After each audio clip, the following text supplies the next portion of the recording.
반갑습니다. 말씀과 함께 하루를 시작하는 주님의 백성들을 예수님의 이름으로 축복합니다.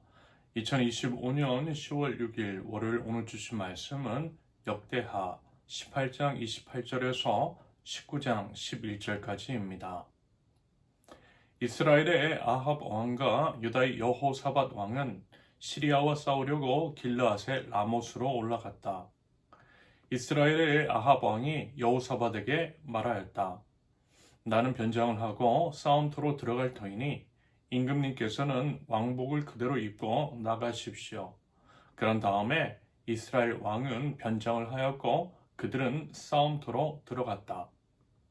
시리아 왕은 자기와 함께 있는 병거대 지휘관들에게 말하였다.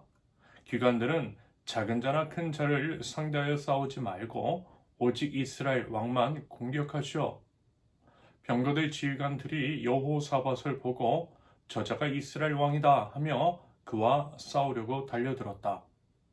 여호사밧이 기겁을 하여 소리를 쳤다. 주님께서 그를 도우셨다. 하나님께서 그들을 그에게서 떠나가게 하신 것이다. 병거대 지휘관들은 그가 이스라엘 왕이 아님을 알고 그를 추격하기를 그만두고 돌아섰다. 그런데 한 군인이 무심코 활을 당긴 것이 이스라엘 왕을 명중시켰다. 화살이 갑옷 가슴막이 이음새 사이를 뚫고 들어간 것이다. 왕은 자기의 병거를 보는 부하에게 말하였다. 돌아서서 이 싸움터에서 빠져나가자. 내가 부상을 입었다. 그러나 그날은 특히 싸움이 격렬하였으므로 이스라엘 왕은 시리아 군대를 맞이하여 그의 병거 안에서 저녁 때까지 겨우 힘을 지탱하다가 해걸음에 죽고 말았다. 유다의 여호사밧 왕이 예루살렘에 있는 그의 궁으로 무사히 돌아왔을 때에 하나니의 아들 예후 선견자가 나가서 왕을 찾아가서 말하였다. 임금님께서는 악한 자를 돕고 주님을 싫어하는 자들의 편을 드는 것이 옳다고 생각하십니까? 임금님께서 그렇게 하셨으므로 주님의 진노가 임금님께 내릴 것입니다. 그러나 임금님께서는 선한 일도 하셨습니다. 아세라 목상을 이 땅에서 없애버리시고 마음을 오롯이 하나님 찾는 일에 쏟으신 일도 있으십니다. 여호사밧은 예루살렘에 살면서 브엘세바에서부터 에브라임 산간 지역에 이르기까지 민정을 살피러 다녔으며 백성들을 주 그들의 조상이 하나님께 돌아오게 하였다. 그는 또 온 유다의 요새화된 성읍을 재판관들을 임명하여 세우고 그들에게 말하였다. 그대들은 맡은 일을 할 때에 삼가 조심하여 하시오. 그대들이 하는 재판은 단순히 사람을 기쁘게 하는 것이 아니라 그대들이 재판할 때에 그대들과 함께 계시는 주님을 기쁘시게 하는 것임을 명심하십시오. 주님을 두려워하는 일이 한순간이라도 그대들에게 떠나지 않도록 하시오. 주 우리의 하나님께서는 불의하지도 않으시며 치우침도 없으시며 뇌물을 받지도 않으시니 재판할 때에 삼가 조심하여 하도록 하시오. 이 밖에 예루살렘에도 여호사밧이 레위인들과 제사장들과 이스라엘 가문의 족장들 가운데서 사람을 뽑아 재판관으로 임명하여 주님의 법을 어긴 경우를 포함하여 예루살렘에 사는 모든 주민의 송사를 재판하게 하였다. 그는 재판관들에게 다음과 같은 명령을 내렸다. 그대들은 이 일을 주님을 두려워하는 마음으로 성실하게 온 마음을 다하여 수행해야 하오. 어느 성읍에서든지 동포가 사람을 죽이거나 법이나 계명이나 율례나 규례를 어겨서 재판관들에게 송사를 제기해 오면 재판관들은 그들에게 경고하여 주님께 범죄하지 않도록 하시오. 그렇지 않으면 주님의 진노가 그대들, 재판관들, 그대들의 동포에게 내릴 것이오. 내가 시킨 대로 하면 그대들에게 죄가 없을 것이오. 주님께 예배드리는 모든 문제는 아마랴 대제사장이 최종 권위를 가지고 결정을 내릴 것이며 왕에게 속한 모든 문제에 관한 것은 유다 지파의 우두머리 이스마엘의 아들 스바디아가 최종 권위를 가지고 결정을 내릴 것이요.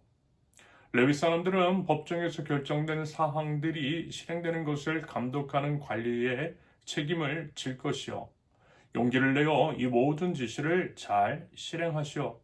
주님께서는 공의를 이루는 사람들의 편을 드신다는 것을 명심하시오. 아멘. 온 우주의 왕, 역사의 주관자 하나님이십니다. 하나님 안에서는요, 어느 것 하나도 우연이라고 하는 것이 없지요. 새 한 마리 떨어지는 것도 하나님의 허락이 있어야만 합니다. 우연은 없고요. 우연을 가정한 필요만 있을 뿐입니다. 더불어 하나님은 신실하신 분이세요. 약속 반드시 지키세요. 심지어는 자신의 희생, 생명까지 버리시면서도 그 약속하신 바를 지키시는 우리 하나님이십니다. 예수님의 십자가 희생, 그 안에 담긴 의미인 거죠. 하나님은 약속을 지키시되 자신이 정한 법을 지키시는 공의의 하나님이시기 때문에 예수님께서 십자가 위에서 죽게 하셨어요. 지키기 곤란한 약속, 솔직히 어기고 싶을 수도 있는 것까지도 지키시는 하나님이십니다. 그래서 우리가 하나님을 신뢰하며 믿고 따를 수 있는 것입니다. 이런 맥락에서 볼 때 정말 그 하나님을 믿는다라고 한다면 하나님께서 우리에게 주신 말씀, 그 언약의 말씀들을 믿고 따르는 것이 마땅한 자세이겠지요. 그 전에 하나님의 말씀이 무엇인지, 과연 하나님께서 뭐라 말씀을 하셨는지 알기 위해서 힘을 쓰는 것은 너무나도 중요합니다. 이와 같은 맥락에서 질문을 드려요. 우리는 과연 하나님의 말씀을 알기 위해서 얼마나 힘을 쓰고 있습니까? 하나님의 말씀과 무관한 사람은요, 하나님과도 무관합니다. 말씀에 대한 태도가 우리의 신앙의 진위 여부를 드러내지요. 부디어 하나님의 말씀을 소중히 할 줄 아는 하나님 나라 백성들 모두 되실 수 있기를 바랍니다. 꼼수를 부리고 있는 북이스라엘 왕 아합 왕은 끝내 하나님의 신실한 선지자 미가야의 경고를 무시하고 전쟁터로 떠나요. 그러면서 이제 마음에 두려움은 있었는지 꼼수까지 부리지요. 마치 자신이 왕이 아닌 것처럼 변장을 합니다. 참 추잡하다라는 생각이 들어요. 본인은 이제 변장을 이렇게 이제 쓰면서 사돈인 여호사밧은 왕복을 그대로 입고 가라고 합니다. 역시 악인은 자신만 살려고 합니다. 그런 추악함이 가득한 악인, 하나님을 멸시하는 자 아합이었습니다. 그와 같은 상황 속에서 북이스라엘과 남유다의 연합군과 이제 전쟁을 치르는 시리아 왕은 병거 지휘관들에게 지시를 하나 내려 다른 사람 다 필요 없으니까 오직 이스라엘 왕하고만 싸우라고, 왕만 죽이면 된다라고 말입니다. 그런데요, 이런 상황 속에서는 누가 아합인지를 잘 몰랐을 것 같아요. 왜요? 북이스라엘 왕 아합이 변장을 했기 때문입니다. 다만 남유다의 왕 여호사밧은 왕복을 입고 있었으니 시리아 군사들은 당연히 여호사밧을 아합인 줄 알고 죽이려고 달려들었어요. 그때 이제 여호사밧은 놀랐고요. 소리를 질렀다라고 합니다.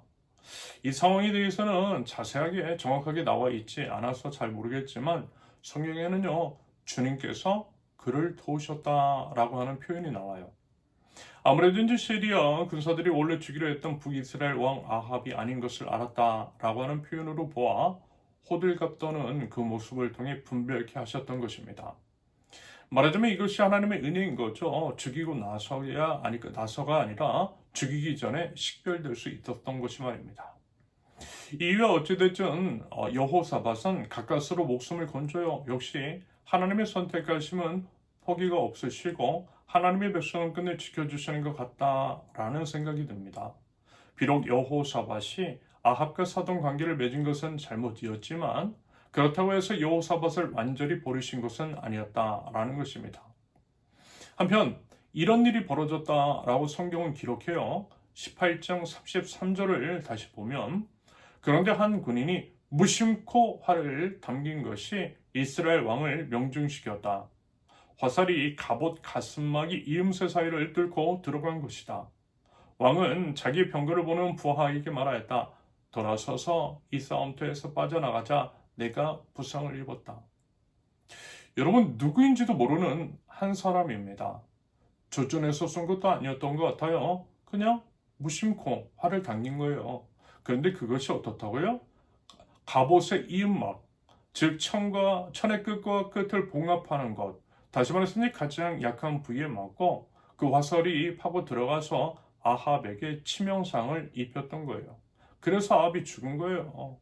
여러분 과연 이게 우연이겠어요? 아니요, 그렇지 않아요. 우연을 가정한 필연입니다. 하나님은요, 하나님은 하나님을 존중하지 않는 자, 특별히 이제 본인뿐만 아니라 수많은 이들을 악한 길로 모는 자들을 간과하지 않으세요. 내버려 두지 않으세요. 그에 대한 심판인 것이고요. 하나님은 공의로운 하나님이시라는 거예요. 여러분, 하나님께 생명이 있습니다. 모든 것에 주관자는 하나님이시고요. 하나님께서 온 우주의 왕이심을 여러분 꼭 기억하실 수 있기를 바랍니다. 죄는요, 하나님을 경외하고 하나님 앞에 바로 사는 것임을, 그것이 바로 우리의 생명을 지키는 길임을 여러분 기억하실 수 있기를 바랍니다. 마지막으로 이제 역대하 19장에서는 아합을 도운 것에 대한 하나님의 질책이 여호사밧에게 이어지고요. 그 어떤 실수를 통해 얻은 교훈을 공동체에 적용하는 장면이 펼쳐집니다.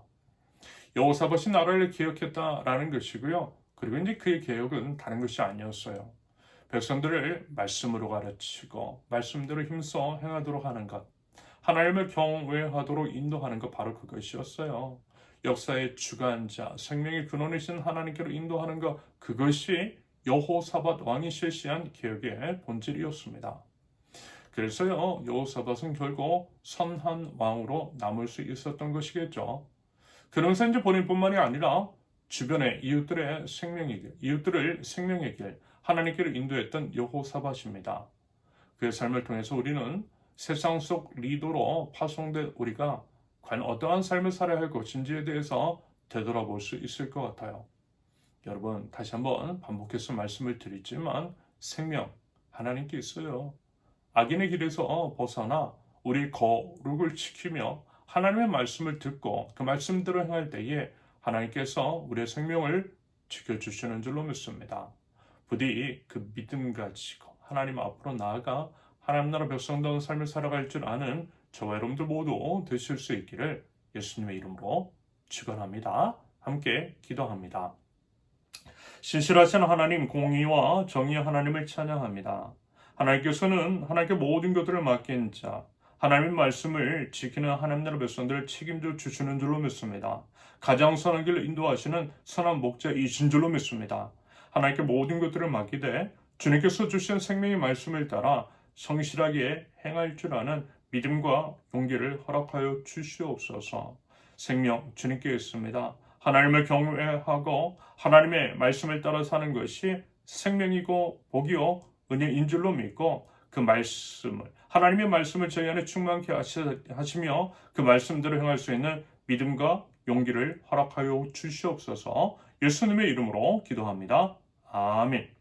하나님께서 오늘 주신 말씀과 각자의 기도 제목을 놓고 우리 잠시 기도합니다.